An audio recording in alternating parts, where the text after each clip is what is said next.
एकच आहे, ज्या नळाचं पाणी खराब येते वाहून समाजात ते दूषितपणा वाढवायचं नाही, त्याची टोटीच बंद करायची.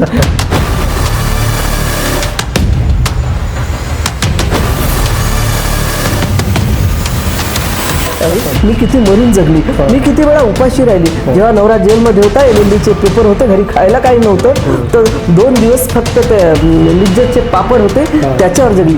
हे दुखणं मी समाज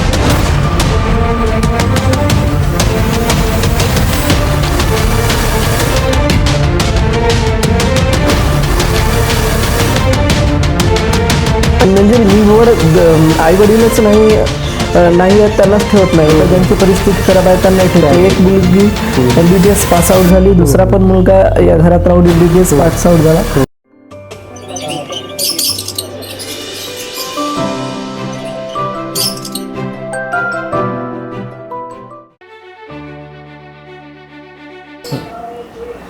मित्रांनो नमस्कार, पुन्हा एकदा आपलं स्वागत करतो एक नवीन व्हिडिओमध्ये. आज आपण भेटायला आलो आहोत प्राध्यापिका सविता बेदरकर मॅडम यांच्याशी. त्या एक समाजसेविका आहेत, त्याबरोबरच राजनीतिक विश्लेषकसुद्धा आहेत.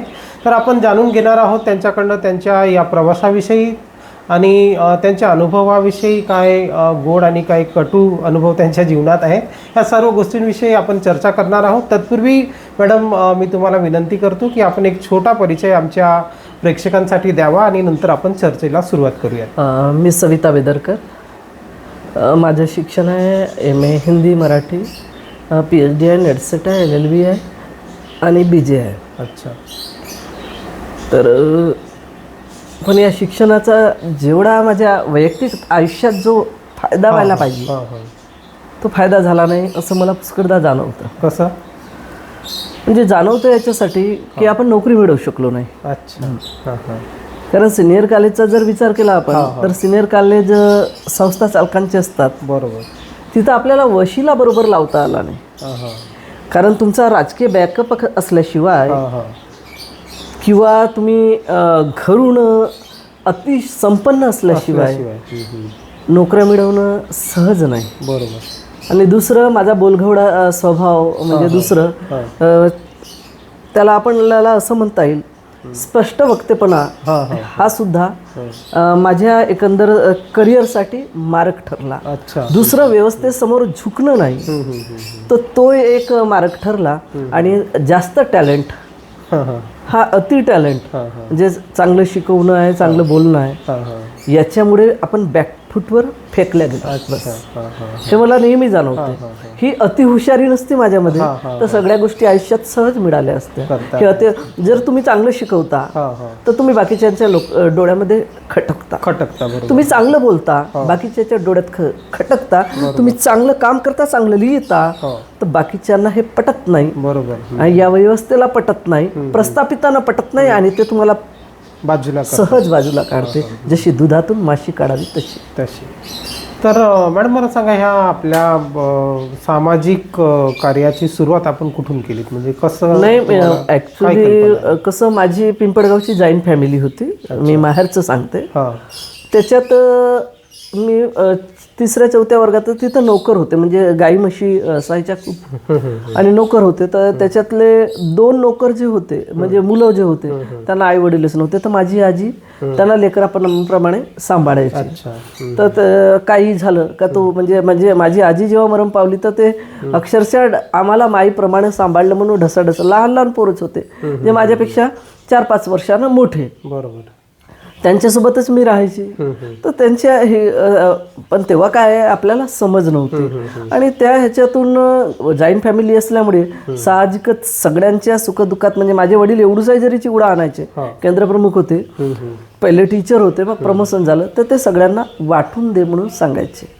तर ती वाटण्याची प्रवृत्ती आहे, ही वडिलांपासून मी घेतलेली आहे असं मला वाटतं. आणि कधीच कोणाशी मुजोऱ्या करत असतील तर जास्त बोलायचं नाही, शांत राहायचं. माझं एकच आहे, ज्या नळाचं पाणी खराब येते वाहून समाजात ते दूषितपणा वाढवायचं नाही, त्याची टोटीच बंद करायची. मला ज्या लोकांचा खूप तिरस्कार करतात ना, मी तर त्या, कारण आपण इतना भी बोल सकते हैं कि कितना भी अपन अच्छे हो तो लेकिन कुत्ते से ज्यादा अच्छा भोग नाही सकते. बरोबर आहे. तर त्या लोकांकडे मी तोटीच बंद करते, मी संबंध ठेवतच नाही. मग ते संबंध त्यांना जाणवत नाही, मी बरोबर यू टर्न घेते आणि मी समोर, मी कोणाच्या तोंडाला लागत नाही, मग घरची असोत की बाहेरची असोत.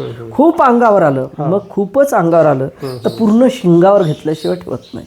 अच्छा. हो, एक तर सोडून द्यायचं, पण तो माणूस समोरचा सोडतच नाही, वारंवार. तर हे नाही, आमचं तुकाराम महाराजांचे आम्ही वंशज आहोत. भले तरी देऊ कासेची लंगोटी, नाठाडाच्या माती हानुकाठी, असं हा स्वभाव माझा आहे. आणि तुकाराम महाराजही कुणबी होते, जातीनं मीही कुणबी, तर ते परंपरेनं आमच्यात आलेलं आहे. आणि शिवाजी महाराजांचं सरकार की पहा, गद्दाराशी दोस्ती नाही आणि दोस्तीमध्ये गद्दारी नाही, बस.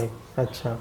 आणि माझं सर, मी स्वतःचं सांगते, मी एकदा एखाद्याला जबान दिली, मी तुझं हे काम करेन, तर मी त्याचं काम करेन. मी म्हटलं तुझं काम नाही करणार, तर जगातली कोणती ताकद मला ते काम करण्यासाठी बाध्य करू शकत नाही.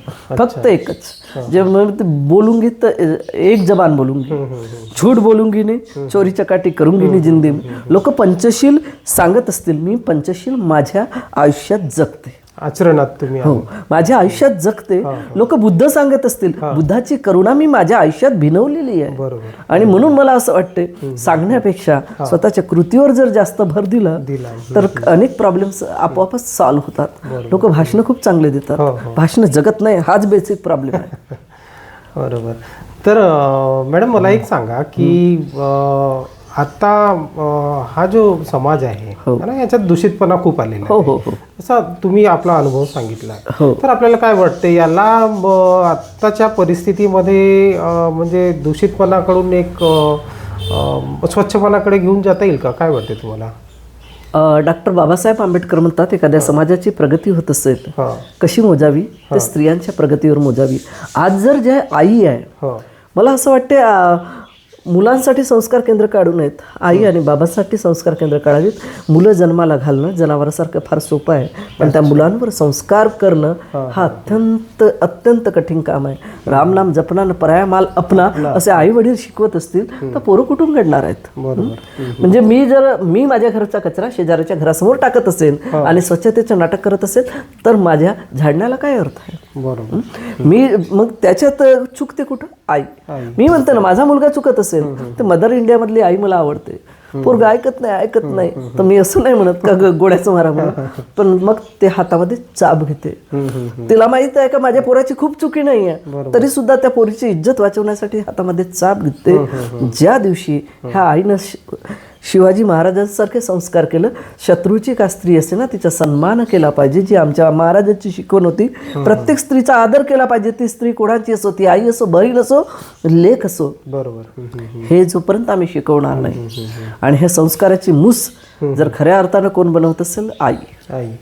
तर आईवर संस्कार करणं अत्यंत गरजेचं आहे. ते संस्कारितून आजच्या घडीला कसं झालं, मोबाईल आणि फेसबुकवर सगळेच, म्हणजे मी पण राहते, हे सगळे आमचा जो वर्ग आहे, पुरुष असो का स्त्री वर्ग इतका गुरफटलेला आहे की आपला मुलगा काय करतो, नेमका मोबाईलवर तो कोणत्या गोष्टी पाहतो, याच्याकडे सुद्धा आमचे लक्ष राहत नाही. बरोबर आहे.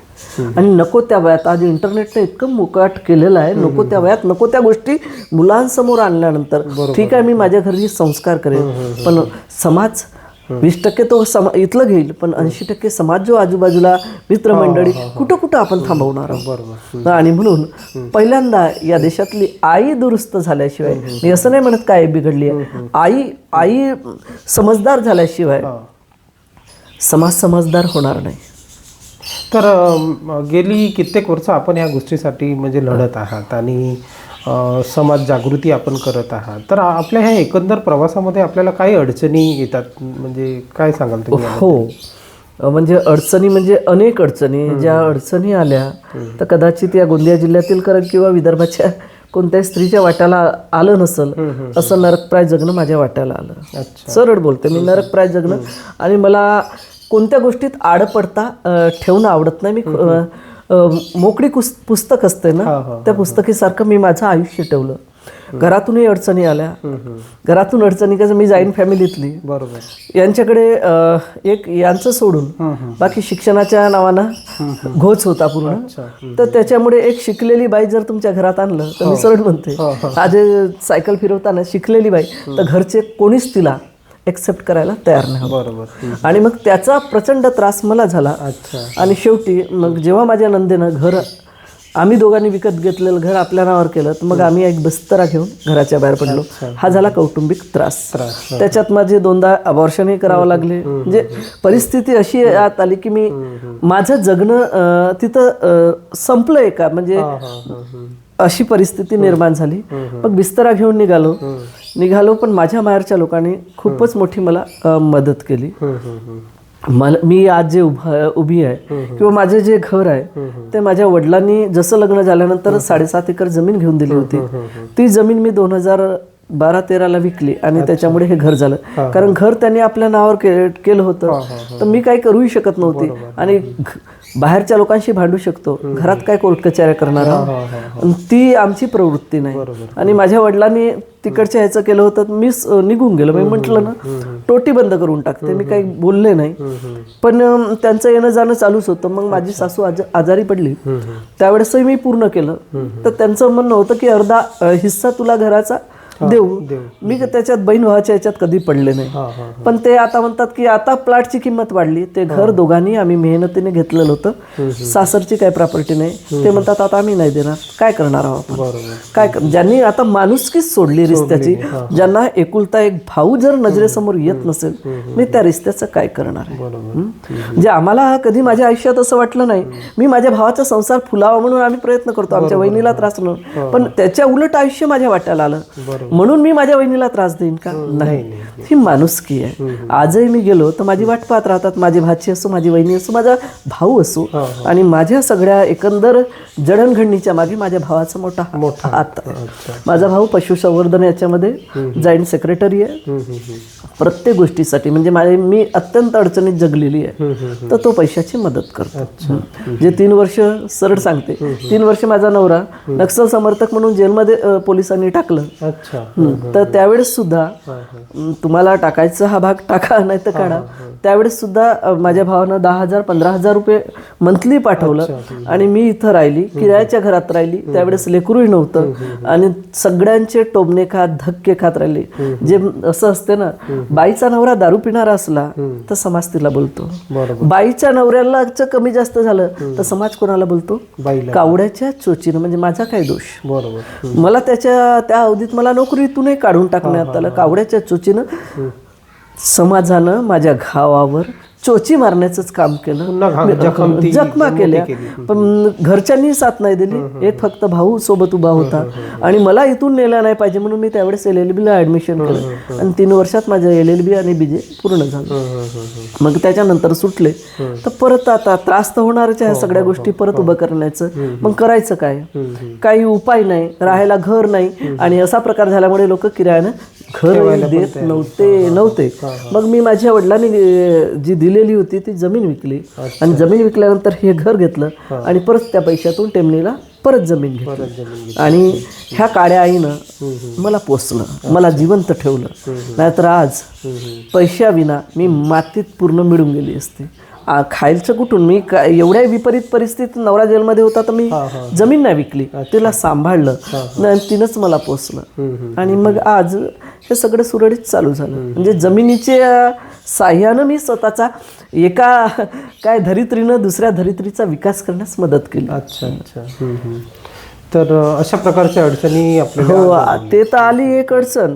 त्याच्यानंतर अनाथालयाचा विचार केला. आपण अनाथ मुलांसाठी काम करतो. 2010ला एक गिरी फॅमिली आली होती माझ्याकडे, कंटिन्युअसली चालू केलं. तर मी अनाथालयाचं काम तिकडे चालू केलं शेतावर. तर इथं मध्यंतरी हे शेतावरून येत होते आणि मी जाणार होती. तर माझ्याकडे एक जण केस येऊन बसली. तर मी त्याच्याशी डिस्कस करत होते. हे म्हणते मी अनाथालयाचं काम पाहून येतो. येताना त्यांना गोळी मारली. येताना त्यांना गोळी मारली. आणि मग ते अनाथालयाचं पूर्ण कामच ठप्प पडलं. मला इतका राग येतो भाऊ या गोष्टीचा, सरळ सांगते. माझं एक चांगलं चुंगलं काम म्हणजे 10-12 लाख माझ्या फाउंडेशनमध्ये मी इकडून तिकडूनही जमवले होते, माझेही स्वतःचे होते, त्या फाउंडेशनमध्ये गेले आणि माझं काम बंद केलं. यांची लेकरं, सरळ बोलतो, यांची लेकरं अनाथ होतील. दुसऱ्याच्या चांगल्या गोष्टीसाठी जर तुम्ही सपोर्ट करू शकत नसाल तर आयुष्यातून उठवण्याचाही तुम्हाला काही अधिकार नाही. जे आहेत ना क्रिमिनल, जे दुसऱ्याच्या जमिनीवर हक्क गाजवतात, हे करतात, तुम्ही त्यांना हे करा ना. अरे ज्या माणसानं दुसऱ्याची जमीन तुमच्या भूमाफियाच्या तावडीतून सोडवण्यासाठी प्रयत्न केला, तुम्ही त्याला संपवण्याचा विचार करता, तर उद्या तुमची लेकरं अनाथ होतील. उद्या तुमच्या हजारो पिढ्या या गोष्टीचं दुःख भोगतील. माझी जबान अशी आहे, मी एकदा जबान टाकली तर मला प्रचंड माझ्या डोक्यात या गोष्टीचा संताप आहे. माझं चालतं चांगलं काम या लोकांनी बंद पाडलं. तर मी दुर्दैवानं मग त्याच्यानंतर मग मी कंटाळली आणि ते जमीनच आता विकून टाकली. नाही काढण्याचा प्रयत्न करून दुसऱ्या ठिकाणी मी घेतली. सांगण्याचा हेतू हा, तुम्ही चांगलं कामं केल्या पहा, दुर्जनाची संघटना असते, बरोबर, दारू पिणाऱ्याची संघटना असते, घर्रा खाणाऱ्याची पटकन येतात, पण सज्जन लोकांच्या मदतीला सज्जन लोक येत नाही. आणि म्हणून ते शिवखेड्याचं एक वाक्य आहे ना, या जगात जी दुर्जनता वाढून राहिली याला कारण काय आहे, सज्जनाची नपुसकता आहे. आणि त्याच्यामुळे हे दुर्जन लोक समाजात शिरजोर होऊन राहिले. आणि चांगल्या गोष्टीसाठी कोण हात देते जी? क्रिमिनल लोकाला 10 जण म्हणतील असं कसं मारत नाही, उडवा त्याला, असं कसं करत नाही, उडवा तिला. हे क्रिमिनल लोकांना 10 जण म्हणतील, पण चांगल्या गोष्टीसाठी हे आपल्या समाजाची चांगली बाई आहे किंवा 2 चांगलं, मी असं आपल्याच पाठ ठोपटत नाही, 2 कामं चांगलं करते, तिला मदत करावी.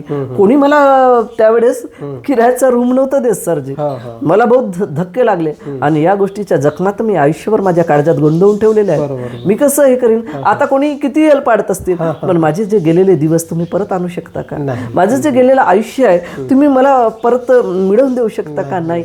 त्या वेदना, जे दुःख आहेत, मी लोक म्हणतात ना हातावर गोंदतात, मरणानंतर मिटते, मी काळजावर गोंदलाय, ते पिढ्यानं पिढ्या हे दुःख आहे, हे असंच वाहत राहील. पण मला त्रास झाला म्हणून मी लोकांना कधीच त्रास देत नाही. मला त्यावेळेस थोडीशी कोणी मदत केली तर त्याच्या उपकाराची जाणीव दाखवली, लोक उलटून पालटून हे बोलत राहिले. पण आज माझ्याकडे किती लोक मदतीला येतात, किती लोक राहतात, किती लोक खाणं पिणं करतात, किती लोकांच्या डोळ्यातले आसो मी पुसते, किती लोक हसतात, या घरातून परडत येतात ना हसतात, किती लोकांचं आयुष्य आपण फुलवलं. पण माझ्या वाट्याला आलं, माझा प्रयत्न हेच असते का इतरांच्या वाट्याला असं नरकप्राय जगणं येऊ नये म्हणून मी मदतीचा हात देते, बाकी काही नाही. एक माणूस आहे, मला लोक विचारतात तुम्ही कोणत्या विचारधारेची आहे, मी एक माणूस आहे आणि माझी विचारधारा कोणतीच नाही. सरळ बोलते, माझी विचारधारा कोणतीच नाही. मी ना बीजेपी माइंडची आहे, ना काँग्रेस माइंडची आहे आणि ना दुसऱ्या माइंडची आहे. मी बस माणूस आहे, माणसाला माणसाशी माणसाप्रमाणे वागेल आणि माणूसपणा जपण्याचा एक प्रयत्न करेन, बस बाकी काही नाही. अच्छा, तर हे सगळे संकट सांभाळून देखील तुम्ही आत्ता या ठिकाणी आहात. तर मॅडम मला सांगा, आता तुम्हाला विदर्भाच्या अनाथाची माय म्हणून देखील संबोधले जाते, तर तुम्ही त्याविषयी काय सांगाल? म्हणजे अनाथालयाच्या काम तर तुमचं सुरूच आहे. हो सर, पण पहा, मी एवढ्या प्रामाणिकपणे काम करते, पण मी जवळपास 6-10 प्रस्ताव टाकला अनाथालयासाठी. पण माझा जो प्रस्ताव आहे हा प्रस्ताव काही शासनानं अजून मंजूर झाला नाही. कारण का मंजूर झाला नाही याच्या मागची एक लाभी सांगते. याच्या मागची एक कारण शासकीय कार्यालयातलं एकंदर तुम्हाला गोष्ट माहित आहे, आम्ही वजन ठेवत नाही तोपर्यंत फाईल समोर सरकत नाही, सरळ सरळ बोलतो. आणि तुम्ही वजन ठेवलं नाही तर तुमची फाईल या ना त्या त्रुट्या काढून बाजूला फेकली जाईल. आणि आजच्या घडीला कोणताच अधिकारी या जिल्ह्यातला माझ्याकडून पैसे घेण्याची हिंमत करत नाही आणि माझं कोणतेही काम होऊ देत नाही, सरळ सरळ बोलतो. हा प्रॉब्लेम आहे. जे तुम्ही अति प्रामाणिक राहिलं ना, तर मला एक प्रोफेसर, माझे प्राचार्य होते, माझे PhDचे गाईड, तर तुझ्यात असं झाला म्हणे, चांगुलपणाची विकृती झाली म्हणे. चांगुलपणा म्हणजे खूप चांगुलपणा आहे आणि त्याच्यामुळे तुला त्याचा त्रास होतो म्हणे, लोक वापर करतात या गोष्टीचा. तर प्रॉब्लेम असा आहे का आता हा महिला बालकल्याण विभाग म्हणजे या जिल्ह्यातला तर कोर्टपर्यंत हे नाही करत. मग यांनी जर मला मंजुरी दिली नाही तर माझं आहे का 18 वर्षावरच्या मुलांना ठेवायचं, मेंटली रिटायर बायांची मदत करायची, मी यांच्या भरोश्यावर आहे नाही. आणि हे पुष्कळदा म्हणतात की मुलांना मदत करते तर गुन्हा दाखल करा, तर दाखवा, माझ्या घरी मी मुलं ठेवतच नाही. बरोबर बरोबर 18 वर्षाची ज्यांना गरज आहे शिक्षणासाठी ठेवतो. तुम्ही ते सिद्ध करा. मी म्हणतो ना, तुम्ही ते सिद्ध करा. मी चोरी करत नाही बरोबर आणि मी तुम्हाला पैसे देत नाही म्हणून तुम्ही जर मला तुमच्यावर गुन्हा दाखल करा म्हणत असाल तर मी तुमच्या गुन्ह्याला दादही देत नाही आणि भीतही नाही. मी सरळ सांगतो, भीत नाही. कारण मला जर असा जर प्रकार केला तर मी कोणत्या पातळीवर उतरीन मी हे सांगू शकत नाही. मला राग येत नसेल का की ज्या संस्थाचं लहान मुलांसाठी बालकांसाठी काहीच काम नाही अशा इथल्या सगळ्या संस्थांना बालसंगोपन योजनेचा लाभ दिला. अनेक त्याच्यानंतर अनेकांना अनेक गृहही पास झाले. आता कोणाच्या बद्दल म्हणत नाही. कोणत्या बेसवर झाले, कोणत्या बेसवर झाले प्रश्न करतो ना. कारण माझ्याकडून चिरीमिरी तुम्ही घेतली नाही आणि म्हणून तुम्ही मला ते पास होऊ देत नाही. सरळ सरळ माझा म्हणजे याच्यावर आक्षेप नाही, मी जाहीर बोलतो. तुम्ही माझ्याकडून पैसे घेऊ शकत नाही आणि मला तुम्ही हे काम करूही देत नाही आणि इमानदारीने काम करते हे तुम्हाला दिसत नाही का? तुम्हाला ते दिसत नाही का? तुम्हाला ह्या गोष्टी जाणवायला पाहिजेत. तुम्हाला ह्या गोष्टी कळायला पाहिजेत की एक बाई प्रामाणिकपणे काम करते तर तिला पहा कुठं त्रुट्यात मॅडम, हे करा, तसं करा, तसं करा. तुम्ही पुश करायला पाहिजे पण तुम्ही होऊन नाही. तर म्हणून म्हटलं सिंधुताई सपकाळ पुण्याला होती म्हणून मोठी झाली. बरोबर सविता बेदरकर ह्या गोंदियात आहे म्हणून दाबल्या गेली. सरळ सरळ बोलतोय. आणि इतकं सिंधुताई सपकाळला राजकीय सपोर्ट मिळाला. इथला मला ज्या पद्धतीनं पाहिजे कोणताही सपोर्ट मिळाला नाही. कारण पक्षाचा चष्मा नाही, पक्षाचा हात माझ्या डोक्यावर नाही आणि त्याच्यामुळे मला हे असे प्रॉब्लेम येऊन राहिले की माझ्या कोणत्याच गोष्टी पूर्णत्वास नाही. हिला हरास करायचं. हरास केल्यानंतर ही सरेंडर होईल. मी मरून जाईन.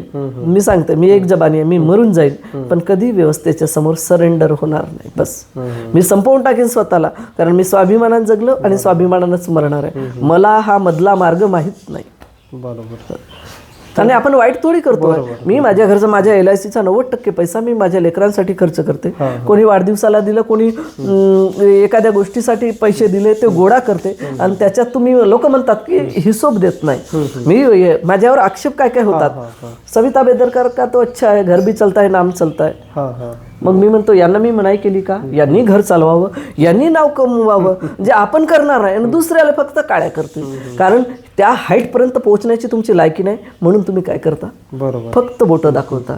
अक्सर उंगलियां वही लोग उठाते जिनकी हमें छूने की औकात नहीं होती, इसलिए उंगलियां उठाने का काम करते. मला या गोष्टीचं आता काहीच वाटत नाही. मी सरळ म्हणतो, मी तुम्हाला मना केलो का? माझ्यापेक्षा जास्त मोठं घर भरा.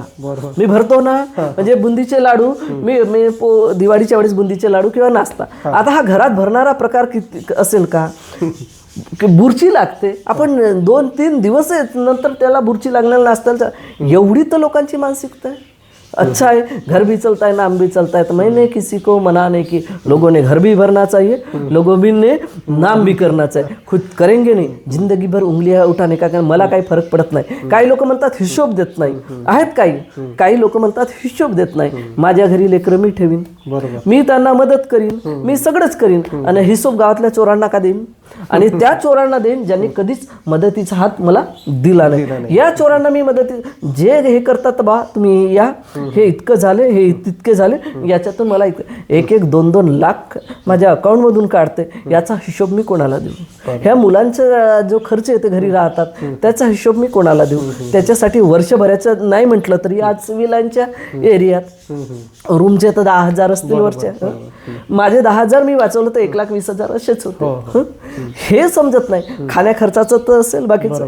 ह्या काहीच गोष्टी यांना हे नाही. फक्त सविता बेदरकर करते तर तिला हरास करायचं. एक PhD झालेली, एक नेट सेट झालेली बाई कोणा संस्था का चालकाच्या डोक्यावर पाय ठेवून स्वतःची नोकरी टिकवून ठेवली असती आणि जमवू शकली असती. आजच्या घडीला तर हे वातावरण आहे. पण मी त्या गोष्टीला कधी हे केलं नाही. जे झालं आयुष्यात त्याच्याशी मागे. पण मी जे काम करते माझं कसं आहे, मी शिकवेन तर बेस्ट शिकवेन, मी लिहेन तर बेस्ट लिहेन, मी जगेन तर चांगली जगेन. एवढंच नाही, मी सोशल काम करेन तर सगळ्यात चांगलं काम करेन. मी पहिलेपासून ह्या चांगुलपणाच्या बेस्टच्या मागे लागली आणि हे लोक माया काळ्या करतात, मोठ्या व्हायला पाहतात. माणूस केव्हा मोठा होतो? जेव्हा तो इतरांना मदत करतो. झाड जेव्हा स्वतःची एक बीज जमिनीत रोवते ना, तेव्हा एका मोठ्या झाडाला जन्माला लागत हजारो बिया त्याच्यातून निर्माण होतात. माणसानं स्वतः मरावं लागते आणि नंतरच त्याच्यातून अनेक छोटी छोटी झाडं आपोआप तयार होतात. अनेक बियाणे अनेक फळं तयार होतात. लोकांची ही तयारी नसते, लोकांची झोकून देण्याची प्रवृत्ती नसते. लोकांना फक्त काय पाहिजे असते, बेनिफिट, नाव दिसते. लोक मला मुलं काय विचारतात माहिती आहे, मॅडम तुम्हाला जी हाईट मिळाली, तुम्हाला जी प्रसिद्धी मिळाली, तर हे आम्हाला मिळेल कशी सांगा. अरे मी किती मरून जगली, मी किती वेळा उपाशी राहिली. जेव्हा नवरा जेलमध्ये होता, LLBचे पेपर होते, घरी खायला काही नव्हतं, तर 2 दिवस फक्त ते लिज्जतचे पापड होते, त्याच्यावर जगली. हे दुखणं मी समाजासमोर मांडू का? आणि या दुखण्याचं समाजाला काय घेणं देणं आहे? काय घेणं देणं मला माहित आहे. लोक फक्त हसतात, लोक फक्त बोट दाखवतात. लोक कसे जगले याचं कधी निरीक्षण करत नाही, याचा कधी अभ्यास करत नाही. आणि जो अभ्यास करतो, जो अभ्यासू आहे, तो अशा काळ्या करण्याच्या भानगडीत कधी पडत नाही. कामाशी काम ठेवा. मोठं होण्यासाठी मी सगळ्यांनाच म्हणते, कामाशी काम ठेवा, कामावर निष्ठा ठेवा आणि त्या कामात संपूर्ण द्या, तुम्ही 100% द्या आणि झोकून द्या. जगातला तुमच्या प्रामाणिकपणा कोणी संपवू शकत नाही. जगातली कोणतीही ताकद तुम्हाला संपवू शकत नाही. नाही तर नवऱ्यावर गोळी लागल्यानंतर तो वाचला नसता. हा कुठं ना कुठं म्हणजे निसर्ग तुमच्या भोवती एक आर तयार करून म्हणतात आणि त्याच्यानुसार तुम्हाला, माझ्यावर अनेक संकट आली, मी पण प्रत्येक संकटातून वाचलो, कारण माझं मन चांगलं होतं, मन पवित्र होतं. माहीत नाही, कारण गोळी मारणारे करोडपती आहेत, कदाचित ते अजून कोणाला सुपारी देतील आणि आम्हाला दोघालाही संपवतील. असं म्हणतात की 9 लाख रुपयामध्ये दोघांची सुपारी होती, ते संपवतील. पण संपल्यानं विचार कधी संपत नाही. गांधी कधी मेला नाही. गांधीचे विचार काय राहिले, अमर आहे. आणि जे काम करतात ते मरत नाही, ते आपल्या कामाच्या रूपाने जिवंत राहतात. मात्र जे काळे केल्या, ज्यांनी गोळी मारली, ते मात्र काय राहतील, समाजात नेहमी बदनाम राहतील. तुकाराम महाराज संपला नाही. संपला कोण? त्याच्याला त्रास देणारा मंबाजी आणि बाकीच्या गोष्टी. पहा, चांगलं सतत पेरत राहा, वाईट आपोआप बाजूला होईल. गढूळ पाणी, पूर आला, गढूळ पाणी आहे, पण पाणी तर जेव्हा चिखल खाली बसते तर पाणी तर असेल तेच, पाणी तर स्वच्छ होते. आपण मला लोक म्हणतात ना, तुला त्रास होते तर तू सोडत का नाही? हे सोडून द्या. झालं नाही इतकं झालं नाही. ज्या दिवशी मी हे काम सोडीन त्या दिवशी कदाचित माझा श्वासही बंद होऊन जाईल आणि बस शेवटच्या श्वासापर्यंत आपल्या हातून चांगले आणि अत्यंत चांगले कामं व्हावे याचाच मी प्रयत्न करते आणि 100% प्रामाणिकपणे मी प्रयत्न करते. आणि जगातली कोणती ताकद मला या माझ्या चांगुलपणाला संपवू शकत नाही. अच्छा, तर मॅडम आत्ता म्हणजे तुमची जी लेकरं आहेत, तुम्ही ज्यांचा सांभाळ करता, ती कुठपर्यंत पोहोचलेली आहेत? काही 1-2 उदाहरणं? हो, एक आहे गिरी फॅमिलीचंच देते. म्हणजे 2010ला जी माझ्याकडे आली, त्याच्या मोठ्या आईचा मर्डर झाला होता. म्हणजे खूप सांगायला गेली तर लांब होईल. तर मोठ्या आईला घराजवळच्या माणसानं पहिले हात कापले, पाय कापले आणि नंतर डोकं कापलं. तर त्याचा जो लहान भाऊ होता त्यावेळेस पहिल्या वर्गातही जायला होता. मग मी इकडून तिकडून मदत, विनोद अग्रवालने 1000 रुपये महिन्याचं द्यायचं ठरवलं. इंदिरा सपाटे मॅडम देत होते ते 1000 रुपये आणि विजय भायकार देत होते. आणि खांडेकर मॅडम राशनच्या जे नाही काय ह्याच्या राशन ह्याच्यातून मिळते दुकानातून, त्याचे ते पैसे द्यायचे आणि ती फॅमिली वाचली. आज 2 पोरी पोलीसमध्ये लागल्या. एक ACPचे ड्रायव्हर आहे, रंजिता गिरी म्हणून, आत्ताच तिचं लग्न लावून दिलं, कुणबी समाजाच्या ह्याच्यात गेली. दुसरी आमगाव पोलिसात आहे आणि तिचा भाऊ हे जे हॉस्टेल आहे ना, OBCचं जे हॉस्टेल आहे त्याचा तो वार्डन आहे. लहान KTS मध्ये तो ह्याच्यावर लागला, कंपनीच्या थ्रू लागला. म्हणजे एका फॅमिलीतून किती झाले? 4. त्याच्यानंतर दुसरी गजबीय फॅमिली आहे, मी त्यांचं तर घरही बांधून दिलं त्यावेळेस. तर तो लोको पायलट आहे. बहीण काय आहे, अंगणवाडीची टीचर आहे. काही कंपनीत आहेत. माझ्याकडे म्हणजे निवड आईवडीलच नाही आहेत त्यांनाच ठेवत नाही, तर ज्यांची परिस्थिती खराब आहे त्यांना ठेवते. एक मुलगी MBBS पासआउट झाली, दुसरा पण मुलगा या घरात राहून MBBS पासआउट झाला. आपण इतर मुलांसारखं त्यांच्या खाण्यापिण्याचं जे काही आहे त्याच्यावर आपण खर्च करतो.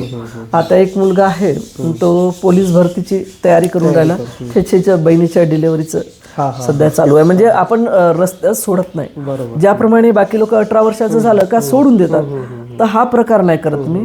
तर मी मदत पूर्णत्वास म्हणजे जोपर्यंत त्यांचे लेकरा बारा होत नाही किंवा जोपर्यंत ते स्थिर स्थावर होत नाही, लेकरा बारा झाल्यानंतर सुद्धा येतात जातात, मदतीसाठी येतात, कधी मदत करतात. मी कोणाला म्हटलं नाही की तुम्ही मदत करा. बरोबर. ज्यांना तर आता ही जी लेकरं तुमची मोठी झाली आहेत, वेगवेगळ्या ठिकाणी म्हणजे कामं करतात, तर यांची तुमच्या कार्याला कशी मदत होते? म्हणजे यांच्याकडनं काही तुम्हाला मदत? म्हणजे पहा, आताच ही नोकरीवर सगळी लागलेली आहे. तर जो आता सगळ्यात पहिले लागला होता बादल गजबी, तो वर्षाचे 10,000 देतो LIC साठी. त्यानं मोठी एक पॉलिसी काढून घेतली आणि प्रत्येकाचा संसार असतो. पहिलेचे गरिबीतून वर आलेले, तर आपण खूप जास्त लेकरांकडून अपेक्षा करत नाही. आपलीच लेकरं उद्या आपल्याला पोचतील की नाही याची गॅरंटी नाही. आपण इतरांच्या लेकरांकडून, जरी ही माझी लेकरं असतील, तर मी अपेक्षा करू शकत नाही, कारण अपेक्षा केली तर त्या ठिकाणी दुःख येईल. आणि म्हणून कोणती गोष्ट निरपेक्ष भावने तुम्हाला वाटते तर एक समाजाचा घटक म्हणून तुम्ही द्या, नाही वाटत तर तुम्ही सोडून द्या. अच्छा, असा प्रकार आहे. तर ताई, आपण एक राजनीतिक विश्लेषक देखील आहात. तर आता आत्ताच्या घडीला आपण म्हणजे राजनीतीकडे कसे बघता? काय सांगता येईल तुम्हाला राजनीतिक परिस्थितीविषयी? एक मर्ढेकरांची या संदर्भात कविता आहे राजनीतीच्या संदर्भात. जो जो उठे तो तो नेता, मारी लंब्या चौड्या बाता, पण हुल्लडीचा नियंता कोणी नाही. आजची जी समाजाची अवस्था आहे की राजनीतीला लोक पहिलेच्या काळामध्ये राजनीतीला एक सेवा म्हणून पाहायची, बरोबर, पण आज राजनीतीला एक धंदा म्हणून पाहिला जातो. माल लगाओ माल कमाओ, माल लगाओ माल सुताओ, अशा प्रकारचे जे. तर त्याच्यामुळे थोडंसं चांगली माणसं राजनीतीकडे वळायला पाहत नाही. चांगल्या माणसाला सुद्धा राजनीती भ्रष्ट करून टाकते. बरोबर आहे का नाही? समजा आता मी एखाद्या ठिकाणी समजा उभीच झाली, मी खाल्लंही नाही तरी लोक मला काय करतील? खाल्लं म्हणूनही करतील. म्हणून मी काय करते, सहसा या भानगडीतच पडत नाही. माझे सगळ्यांशीच चांगले गुण्यागोविंदाचे संबंध आहेत. बरोबर. आणि मी सगळ्यांचा रिस्पेक्ट करते, सगळे माझे रिस्पेक्ट करतात. आणि माझं काम आहे समाजाच्या जे मुलं आहेत, अनाथ लेकरं आहेत, कोरोना विधवा आहेत, आत्महत्याग्रस्त शेतकरी कुटुंबातील मुलं आहेत, आणि जिथं जिथं गरज पडली तिथं मी फुल नाही, फुलाची पाकळी खूप नाही, ते मदतीचा हात मी समोर करते. खूप मी करत नाही, पण माणूस घडवण्याच्या प्रक्रियेमध्ये खारीचा वाटा मी उचलते, याचा मला अभिमान. मी हे केलं ते केलं म्हणणंही मला बिलकुल आवडत नाही. हा माझा स्वभाव नाही. मी मी मी मी हा बैताडपणा वाटतो. एक रामदासाचं एक वाक्य होतं ना, की आपली आपण करी तारीफ तो एक मूर्ख. स्वतःची तारीफ माणसानं कधीच करू नये. समाजानं तुमचं इव्हॅल्युएशन केलं पाहिजे, लोकांनी तुमचं इव्हॅल्युएशन केलं पाहिजे, आणि त्याच्यानंतर चांगलं वाईट जे मतं मांडायची ते मांडोत. पण मला हे कोणी मी करतात ना, मला त्यांची विकृती येते. सरळ सांगते, मला बिलकुल असे लोक आवडत नाही. मचमच करणारी लोक आवडत नाही, स्टेजवर नाचणारी लोक आवडत नाही, आणि फोटोसाठी ढकलाढकली करणारी लोक बिलकुल आवडत नाही. मी माझे फोटो पाहाल, नेत्यांसोबत तुम्हाला माझे फोटो दिसणार नाही. हो, महापुरुषाच्या पुतळ्याजवळ दिसतील. ते कशासाठी? शो कार्ड, म्हणजे माझे याच्याशी संबंध चांगले आहेत त्याच्याशी हे दाखवण्यासाठी. हे दाखवेगिरी आणि फसवेगिरी हा माझ्या व्यक्तित्वाचा भाग नाही. म्हणून मी दुरून काय करतो, दिसले कोणी नमस्ते करतो, स्टेजवरही नमस्ते करते, बोलते, आणि आपलं घर भलं आणि आपण भलं, आपलं काम भलं. जास्त मी ह्याच्यात दखल देत नाही. पण लोकांना तरी सुद्धा माझ्यापासून त्रास आहे. म्हणजे माझ्यासारख्या बाईपासून लोकांना का त्रास असावा हे मला कधीच वाटत जात नाही कोणाच्या. मग घरचे असत का, कधीच कोणाच्या वाटत जात नाही. आपलं काम भलं आणि आपण भलं, ह्या हिशोबाचं आहे. मला सगळ्यात जास्त आवडते वाचन म्हणजे अभ्यास करणं आवडते, अवलोकन करणं आवडते. आणि भरपूर माझे लेख मी सायकल चालवत असताना माझ्या डोक्यामध्ये तयार होतात. मला लिहिण्यासाठी पर्टिक्युलर स्पेस पाहिजे असा नाही. आता मी कधी बसच्या सीटवर बसली असेल, ट्रेनमध्ये बसलेली असेल, माझी विचार प्रक्रिया इतकी फास्ट आहे की ह्या साऱ्या गोष्टी आपोआप मनामध्ये निर्माण होतात. म्हणजे मला पेन चालवायला वेळ नाही राहत, इतकी फास्टली ह्या सगळ्या गोष्टी होत असतात. आणि म्हणून मी फक्त एवढंच म्हणते, मी जेच मी म्हणणं माझे ह्याच्यात येऊन राहिलं. आता मी हे जे केलं नाही म्हणत, हा निसर्गानं मला ह्या ज्या गोष्टी दिल्या, जे चांगलं लिहिण्याची ताकद दिली, बोलण्याची ताकद दिली, आणि त्याच्यानंतर धावून जाण्याची ताकद दिली, तर मी या कोणत्याही गोष्टीचा मिसयूज कधी केला नाही. म्हणून त्यानं माझ्याला भरभरून दिलं. मी चांगलं लिहू शकते, एवढं माहीत आहे की एखाद्याची काढायची असली ना, बिना ह्याची काढून घेईन, इतकं खतरनाक हे करते. पण त्याच्यात मी कधीच कोणाचं नाव टाकत नाही, कधीच लिहित नाही. आणि म्हणून ह्या क्षमता याही वयातही निसर्गानं माझ्या जशाच्या तशा शाबूत ठेवलेल्या आहेत, कारण मी त्याचा गैरवापर कधी केला नाही. बरोबर. तर आता ही जी तुमची यात्रा आहे, आता हिला भविष्यात तुम्ही कुठपर्यंत पोहोचवायच्या? नाही, माझं जे आहे, मी तर माझी जमीन विकायला काढली. मी अनाथालय बांधेन, वृद्धाश्रम बांधेन, आणि शासनाच्या 1 रुपयाशी माझं काही घेणं देणं नाही. दिलं तर ठीक, नाही तर ठीक, कारण एक ना एक दिवस असा येईल. तुम्ही कुठपर्यंत ढग आणाल, एक ना एक दिवस तर सूर्य उगवेलच. तुम्ही कुठपर्यंत माझ्या सगळ्या प्रोजेक्टला विरोध कराल, मग कर्मचारी असोत की राजकारणी असोत. पण खूप वेळ कोणाला अंधारात ठेवता येत नाही. ज्याची रस्ता तो शोधत राहतो, ज्याचा रस्ता तो, आणि एक ना एक दिवस सूर्योदय ह्या सगळ्या चांगल्या गोष्टीचा झाल्याशिवाय राहणार नाही. मेंटली रिटायर बाय आहेत, वृद्धाश्रम आहे आणि अनाथाश्रम, तीनही गोष्टी मी चालू करेन. बरोबर.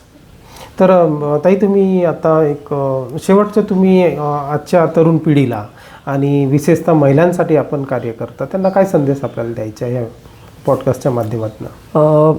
महिलांसाठी तर हेच म्हणेन की थोडंसं फॅमिलीकडे लक्ष द्या. मी माझं राहणीमान थोडंसं साधं आहे, पण माझ्यासारखं प्रत्येकानं राहावं मी अपेक्षा करत नाही.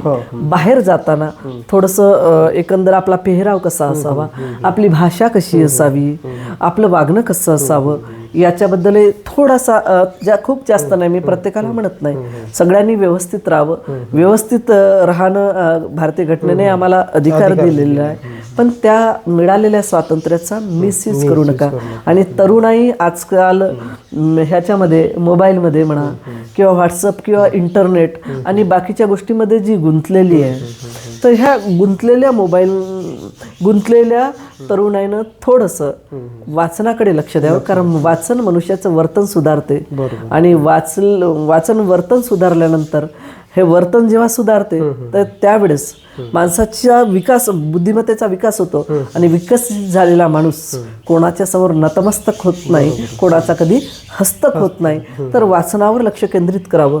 आणि बाकी जे समाजात उहापोह चालू आहे की म्हणजे हा या धर्माचा, तो त्या धर्माचा, या भानगडीत न पडता आपण सारे भारतीय आहोत. बरोबर.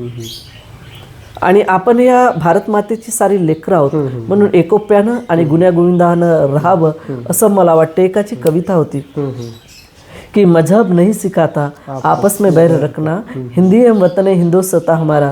पण कधी कधी असं वाटते मजहब ही सिखाता आपस में बैर करना, कि अगर मजहब नहीं होता तो मजहब के नाम से ये तानाशाही और ये तलवारियां क्यों उठती, एक आदमी दूसरे आदमी के खून का प्यासा क्यों होता. आणि म्हणून जगामध्ये सगळ्यात जास्त, मी कोणत्याच धर्माचा विरोध करत नाही, कोणत्याच धर्माला, पण एकच असावं, कोणताच धर्म माणसाच्या रक्ताचा तहानलेला नसावा.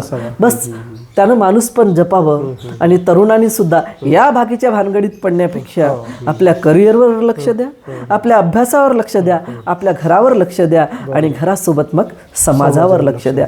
तुम्ही चांगले राहील, तुम्ही जर चांगलं राहिला तर हा देश चांगला व्हायला उशीर लागणार नाही. बस एवढंच म्हणते. तर ताई, धन्यवाद. आपण दिलेल्या मुलाखतीमुळे बऱ्याचशा गोष्टी आपण आज या ठिकाणी चर्चा आपण करू शकलो. बऱ्याच गोष्टी राहून गेल्या आहेत. आपण पुढील दिवसात आपण नक्की पुन्हा भेटू आणि या राहिलेल्या विषयांवर आपण चर्चा करू. तर आमच्या चॅनलकडनं आपल्या उत्तम आरोग्यासाठी आणि आपल्या उज्ज्वल भविष्यासाठी पुन्हा आम्ही शुभेच्छा देतो आणि इथे संपवतो. नमस्कार. धन्यवाद.